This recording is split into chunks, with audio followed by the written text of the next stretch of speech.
अमन physics classes YouTube channel में आपका स्वागत है। मैं मिथिलेश पाठक। पिछले वीडियो में हम लोगों ने पढ़ा था कि विद्युत आवेश क्या है, विद्युत आवेश की उत्पत्ति किसके कारण होती है। विद्युत आवेश की उत्पत्ति का मुख्य कारण होता है इलेक्ट्रॉन का स्थानांतरण। हम लोग ये पढ़े थे।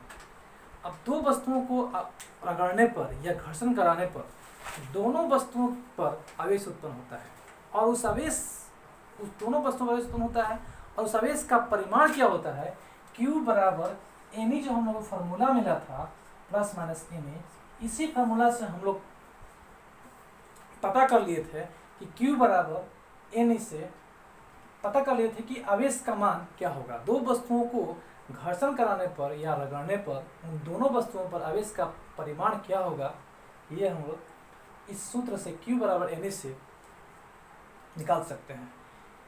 अब हम लोग ये भी पढ़े थे कि दो आवेशित वस्तुओं को रखा जाए तो उनके बीच या तो आकर्षण बल लगता है या विकर्षण बल लगता है। अर्थात दो प्लस प्लस अगर रहेगा, हम लोग पढ़े हैं कि दोनों के बीच विकर्षण बल लगेगा। दो माइनस माइनस रहेगा तो इसके बीच भी विकर्षण बल लगेगा। अगर एक प्लस रहेगा, एक माइनस, एक धनावेशित एक ऋणावेशित रहेगा तो इसके बीच आकर्षण बल लगेगा। विकर्षण आकर्षण बल क्या होता है आप समझा दें। दो अगर आवेश रहेगा, जैसे दो आवेश यहाँ पर है, अगर प्लस है तो ये दोनों दूर हटेगा, अगर दोनों माइनस है तो भी दूर हटेगा। लेकिन एक प्लस एक माइनस हो तो आकर्षण बल का मतलब है कि वस्तु, ये दोनों आवेशित वस्तु पास में आएगा, दोनों आवेश पास में आएगा।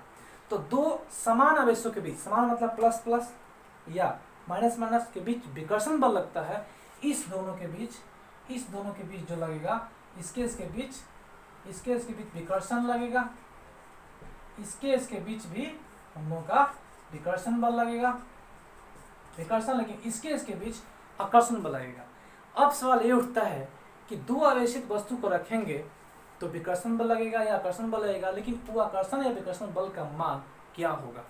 दो आवेशित वस्तुओं के बीच लगने वाले बल को विद्युत बल कहते हैं और उसी विद्युत बल का मान ज्ञात करने के लिए हम लोग आज पढ़ने जा रहे हैं कूलम का नियम। तो कूलम का नियम हमें ये बताता है कि दो आवेशित वस्तुओं के बीच लगने वाला विद्युत बल का मान कितना होता है। आइए देखते हैं कूलम का नियम क्या है। कूलम के नियम के अनुसार दो बिंदु आवेशों के बीच लगने वाला विद्युत बल उन दोनों आवेशों के परिमाणों के गुणनफल के समानुपाती। यहाँ फिर से देखिए, दो बिंदु आवेशों के बीच लगने वाला विद्युत बल उन दोनों आवेशों के परिमाणों के गुणनफल के समानुपाती तथा उनके बीच की दूरी के वर्ग के व्युत्क्रम का अनुपाती होता है। इसको मैथमेटिकली हम जब लिखेंगे तो हमको ज़्यादा समझ में आएगा। तो चलिए देखते हैं। अब यहाँ लिखेंगे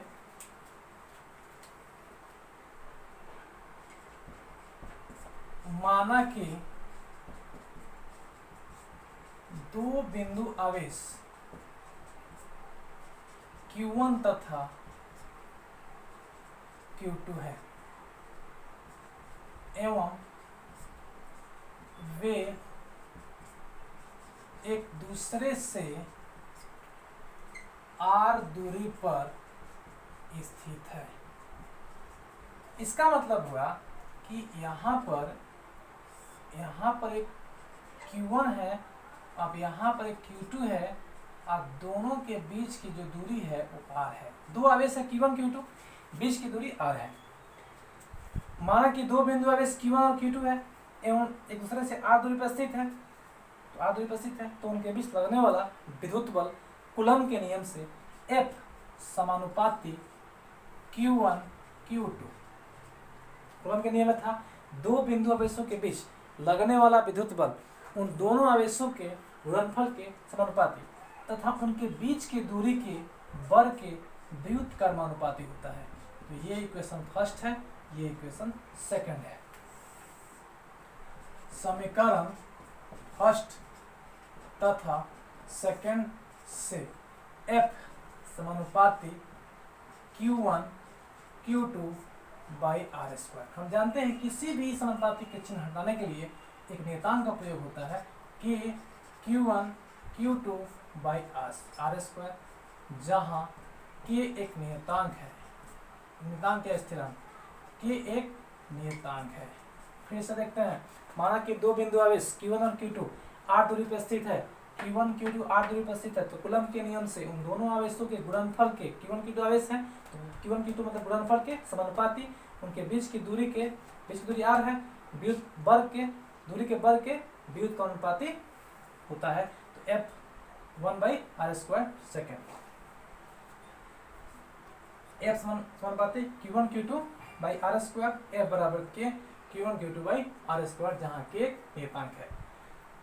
तो k का मान जो होता है 1/4πε0 Q, ये इसका मान होता है 9 × 10⁻⁹ न्यूटन मीटर स्क्वायर प्रति कूलम्ब, न्यूटन मीटर स्क्वायर प्रति कूलम्ब इसका मान होता है।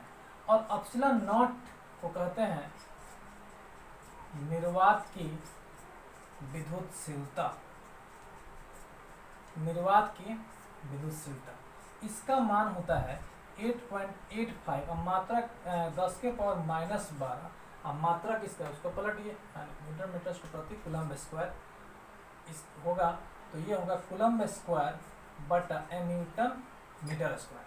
इसको पलट देंगे तो ये होगा, देखिए दो बिंदु Q1 Q2 r दूरी पर स्थित है, कूलम्ब के नियम से F समानुपाती Q1 Q2 समीकरण फर्स्ट, F व्युत्पन्नपाती 1/r² हो गया सेकेंड, दोनों को मिला देंगे, Q1 Q2 बटा r² हो गया। समानुपाती का चिन्ह हटाने के लिए एक नियतांक का प्रयोग करेंगे, r² के एक नियतांक है, k बराबर 1/4πε0 9 × 10⁹ न्यूटन मीटर स्क्वायर प्रति कूलम्ब स्क्वायर, k का मान होता है। ε0 का मान ये होता है, इसको कहते हैं निर्वात की विद्युतशीलता। अगर इस मान को इसमें हम रख देंगे यहाँ पर, इस पूरे को हल करेंगे तो ये आ जाएगा। तो निर्वात का विद्युतशीलता, अब इसका मतलब है, इस फॉर्मूले का मतलब है कि इस फॉर्मूले का मतलब है, यहाँ पे लास्ट हम लोगों को मिल गया, k की जगह पे रखिए 1/4πε0 Q1 Q2/r², k के बदला में ये रख दिए। इसका मतलब यह हुआ कि दो बिंदु आवेश अगर निर्वात या वायु में स्थित हो तो विद्युत बल का मान F बराबर 1/4πε0 Q1 Q2/r² होता है। लेकिन अब सवाल उठता है कि ये भी तो हो सकता है कि जब दोनों बिंदु आवेश निर्वात या वायु में स्थित न हो तो किसी अन्य माध्यम में स्थित हो, जैसे तेल, पानी, कांच इत्यादि भी हो सकता है। तो दो बिंदु आवेश अगर निर्वात में स्थित हो या वायु में स्थित हो, F का जो फॉर्मूला कूलम्ब के नियम से जो विद्युत बल का मान होगा, सूत्र होगा, व्यंजक होगा 1/4πε0 Q1 Q2/r² होगा। अब हम आगे देखेंगे कि दो बिंदु आवेशों के बीच, दो बिंदु आवेश अगर निर्वात या वायु में स्थित न होकर किसी अन्य माध्यम में स्थित हो, तब विद्युत बल का मान क्या होगा। तो उसमें हम लोग लिखे थे अभी इसके पहले निर्वात में 1/4πε0 Q1 Q2/r², इसको लिखे थे, ध्यान दीजिए। इसके बाद F बराबर 1/4πε0 εr Q1 Q2/r²। εr को कहते हैं अपेक्षिक परावैद्युतता, अपेक्षिक परावैद्युतता या अपेक्षिक विद्युतशीलता भी हम इसको कह सकते हैं, अपेक्षिक विद्युतशीलता। वायु या निर्वात के लिए εr का मान 1 होता है। सोचिए अगर यहाँ पर 1 हम रख देंगे तो फिर तो हमारा यही वाला आ जाएगा, ठीक है। अतः εr का मान निर्वात या वायु के लिए 1 होता है, लेकिन किसी अन्य माध्यम के लिए 1 से ज्यादा होता है।